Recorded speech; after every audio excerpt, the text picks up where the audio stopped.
আমরা গুনাহগার হইতে পারি, আমরা নাফরমান হইতে পারি, আমাদের মধ্যে নিফাক থাকতে পারে, আমাদের মধ্যে ফাহিশ থাকতে পারে, অনেক কিছু থাকতে পারে। আমরা পারফেক্ট না, আমরা অনেক খারাপ বান্দা, আল্লাহ নাফরমান বান্দা।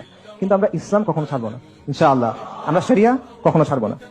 এবং এটা শাহজালালের মাটি, এটা তিতুমিরের মাটি, এটা হাজী শরীয়তুল্লাহর মাটি। এই মাটি আমি ছেড়ে কই যাবো? কারো যাইতে হলে অন্যরা যাবে, আমাদের যাওয়ার কিছু নাই। এটা আমাদের মাটি ছিল, এটা আমাদের মাটি থাকবে। এই জমিনে শত শত বছর ধরে মুসলিমদের শাসন ছিল, সমৃদ্ধ শাসন। একসময় বাংলা ছিল পুরো ওয়ার্ল্ডের একটা হাব।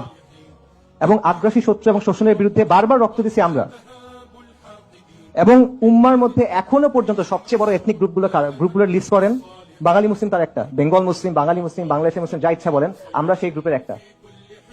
তো এগুলো কি এমনি এমনি আল্লাহ আজ্জা ওয়াজালের সৃষ্টি জগতে কোনো কিছু এমনি এমনি হয়? এটার জন্য কোনো পরিকল্পনা নাই আল্লাহ আজ্জা ওয়াজালের?